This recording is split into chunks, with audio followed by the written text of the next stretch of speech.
begini Bapak Ibu, orang yang belum menikah, khususnya anak-anak muda, gadis-gadis ingin sekali menikah, begitu ya. Dengan satu harapan, nanti kalau aku dengan dia pasti bahagia. Pagi-pagi aku kasih minum kopi, sarapan sama, ya, kemana-mana, boncengan. Kan begitu ya. Bagi orang yang belum menikah, ingin segera menikah. Tapi bagi orang yang sudah berumah tangga, ingin keluar dari pernikahan itu.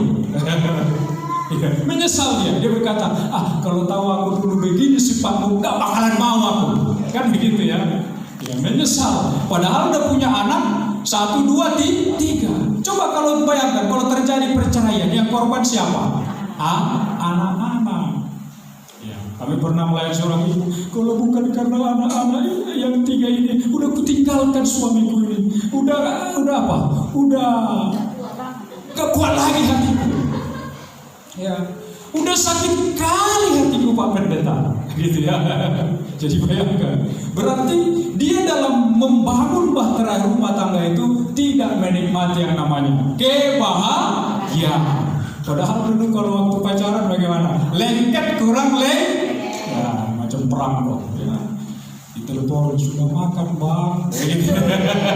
Sudah makan deh, ya kan? Tiba udah menikah. Makan kau situ kan gitu ya, nggak ditanya lagi sudah makan atau belum makan. Nah, Bapak Ibu, nah hari ini kita mau belajar ya, bagaimana membangun rumah tangga yang sakinah, yang harmonis, yang bahagia, yang menyenangkan hati Tuhan. Sesungguhnya Bapak Ibu, harapan Tuhan, kerinduan Tuhan sejak Tuhan menciptakan, menginisiasi atau membentuk sebuah keluarga, harapan Tuhan supaya setiap keluarga itu ikut ambil bagian bagi pekerjaan Tuhan atau ikut ambil bagian melayani Tuhan. Dengan satu kata, setiap anggota keluarga, suami, istri, dan anak harus hidup takut akan Tuhan. Itu sebenarnya. Jadi Tuhan sudah merancang akan hal itu. Tetapi itulah cerdiknya apa? Iblis. Dia merusak keluarga lepas keluarga. Karena iblis itu tahu kalau keluarga kuat, gereja kuat, bangsa dan negara kuat. Bukankah sebuah bangsa dan negara yang besar karena dibangun atas dasar keluarga yang kuat dan kokoh? Maka dia rusak keluarga lepas keluarga. Nah, maka hati-hati ya. Hati-hati kita, pekerjaan iblis di akhir zaman ini ya, dia merusak keluarga lepas keluarga ya. Kalau merusak gereja udah bosan dia ya. Jadi dia rusak keluarga lepas keluarga ya. Karena gereja semakin diintimidasi, semakin diteror, semakin ditekan, justru semakin bertumbuh. Coba perhatikan di mana-mana.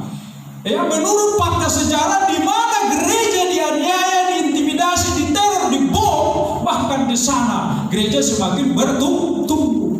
Maka udah mulai pusing iblis ya. Gak mau lagi aku mengganggu gereja. Karena di mana gereja dianiaya, mendapat tekanan dan teror, justru di sana gereja bertumbuh. Maka mulai dia ambil strategi lain dengan merusak apa? Keluarga lepas keluarga. Maka ada istilah will dan till ya. Apa itu will?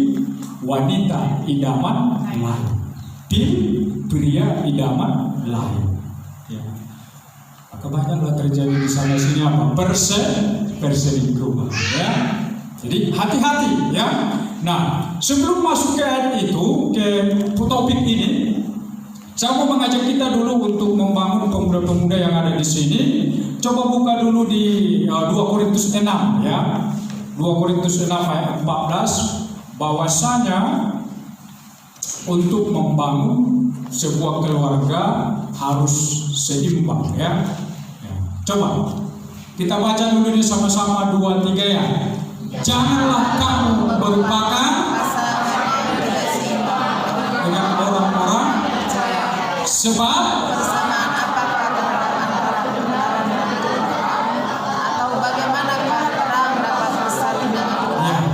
Coba perhatikan ya ayat ini ya. Ini bagi pemuda-pemuda yang belum menikah. Janganlah kamu merupakan pasangan yang tidak seimbang dengan apa? Orang-orang yang tak percaya. Jadi ayat ini mengajarkan kepada kita pasangan yang tidak seimbang itu adalah pasangan dengan orang-orang yang tidak satu iman, satu keyakinan. Orang-orang yang belum percaya kepada Yesus. Nah itu sebabnya gereja tidak menikahkan pernikahan yang beda agama. Ada lagunya itu ya. Walaupun nikah beda agama katanya, ya, yang penting saling cinta. Memang hati-hati kita ya. Makanya jangan asal-asal bermain cinta. Lihat dulu orangnya, karena kita bangsa berkata cinta itu adalah mau. Itulah sebabnya kalau orang sudah jatuh cinta Bapak Ibu, dinasihati bagaimanapun anaknya itu, ya keras. Ya, dikerengking bagaimanapun akan ada cara lain yang dilakukannya untuk bisa keluar dari rumah, hanya untuk bertemu dengan apa? Sang idola atau pacarnya. Nah, jadi ini hati-hati ya. Jadi janganlah kamu merupakan pasangan yang tidak seimbang dengan orang-orang yang tak beriman. Jadi pasangan yang tidak seimbang di sana adalah pasangan dengan yang tidak seiman. Jadi seimbang dimaksudkan di sana bukan berarti apa? Yang kaya menikah sama yang kaya, yang putih menikah dengan yang putih, yang hitam menikah dengan yang hitam, yang orang yang berpendidikan menikah dengan orang berpendidikan. Bukan seperti itu maksudnya di sana. Tetapi seimbang, yang tidak seimbang di sana adalah orang-orang yang menikah tidak satu iman. Ya. Jadi walaupun dia satu orang kaya, satu orang miskin, kalau sudah seiman, menurut konteks firman Tuhan itu adalah pasangan yang seimbang. Ya. Jadi bukan keseimbangan yang dimaksudkan di sana, satu tinggi, satu pendek. Bukan begitu ya. Tetapi adanya kesamaan iman, yaitu sama-sama orang yang takut akan Tuhan, orang yang percaya kepada Yesus. Inilah yang dimaksudkan pasangan yang seimbang. Ya, karena tidak ada persamaan antara gelap dengan terang, persamaan antara Bilial dengan Kristus, nggak ada. Sampai kapanpun ini dipersatukan tidak akan ada persamaan terang dengan gelap. Kan itu disamakan. Sebab persamaan apakah yang terdapat antara kebenaran dan kedurhakaan, atau bagaimanakah terang dapat bersatu dengan gelap? Nggak bisa bersatu.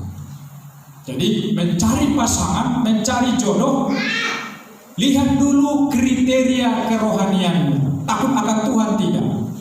Maka saya sarankan untuk anak-anak muda, cari jodohlah. Ya, di mana? Di gereja. Lihat dia rajin nggak ke gereja, ya kan? Rajin nggak mengikuti persekutuan pemuda. Itu ukurannya di sana. Dan masih banyak syarat-syarat lain. Ya, jadi jangan gegabah ingin cepat menikah hanya melihat kegantengannya, tapi tidak takut akan Tuhan. Nanti kamu sendiri yang menderita, susah sendiri. Coba jalani rumah tangga setahun 2 tahun udah ingin cerai. Berarti dia tidak bisa menikmati kebahagiaan, keharmonisan dalam berkeluarga. Ya. Mungkin juga kalau ditanya ibu-ibu yang sekarang ini ya, kalau mungkin ditanya gimana dengan pasangan yang sekarang, kalau bisa sudah kuganti, tapi tidak bisa lagi berkata begitu, karena apa yang dipersatukan di dalam Tuhan tidak boleh diceraikan oleh manusia. Oke, kita masuk ke topik kita. Jadi ini ya, coba siapa di sini yang merasa suami? Coba baca dulu temanya itu. 2, 3 ya. Suami, keluargaku bagi kemuliaan nama Tuhan. Keluargaku bagi kemuliaan nama Tuhan. Berarti khotbah ini sedang mengajarkan bagaimana supaya seluruh anggota keluarga kita hanya untuk memuliakan nama Tuhan, dipersembahkan bagi Tuhan, orang-orang yang takut akan Tuhan, orang-orang yang rela mengabdi dan melayani bagi Tuhan. Amin. Ya, itu dia sebenarnya. Kalau dirampungkan muatan atau isi dari khotbah ini. Coba slide berikutnya. Ya. Ini ayatnya. Kita baca dulu ayatnya ini ya. 2, 3 ya. Sebab segala sesuatu dari siapa? Dari dia dan oleh dia dan kepada dia, bagi dialah kemuliaan sampai selamanya. Kata dia di situ huruf besar itu mengacu kepada pribadi Yesus atau pribadi Allah atau Tuhan. Ya. Jadi sebab segala sesuatu adalah dari dia, segala sesuatu. Jadi segala sesuatu yang ada di dunia ini itu bersumber dari Allah. Termasuk harta kita, uang kita, pangkat kita, mobil kita, bahkan HP yang kita gunakan sehari-hari ini itu semua juga berasal dari siapa? Allah.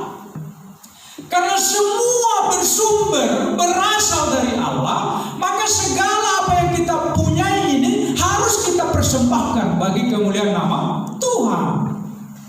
Jadi Bapak Ibu, kalau semua berasal dari Tuhan, rumah kita, mobil kita, ya, aset gereja kita ini, atau segala sesuatu yang kita miliki, semua berasal dari Tuhan, berarti tidak ada yang kita sombongkan. Betul? Orang bersumber dari Tuhan. Kita hanya dipercaya sebagai hak pakai. Jadi sewaktu-waktu Tuhan mengambil, kita nggak boleh apa?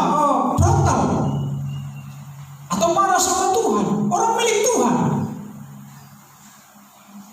Jadi kalau suami kita tiba-tiba diambil Tuhan meninggal, ya kita tidak boleh marah sama Tuhan. Orang semua milik Tuhan. Anak kita milik Tuhan, istri kita milik Tuhan, sepeda motor kita milik Tuhan. Jadi sewaktu-waktu Tuhan mengambil, kita harus berkata seperti Ayub, terpujilah Tuhan. Karena semua bersumber dari Tuhan. Jadi baju yang kita pakai, jam yang kita pakai, emas yang kita pakai, ya, HP gadget yang kita pakai, semua dari Tuhan. Jadi ini harus paham dulu kita ya. Jadi kalau semua dari Tuhan, tidak ada yang perlu kita sombongkan. Betul ya?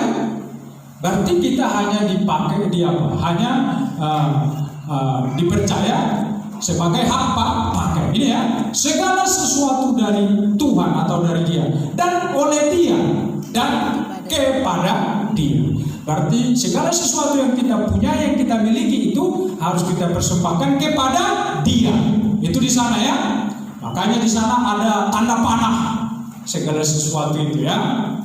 Apa itu? Harta kita, uang kita, pangkat kita, jabatan kita.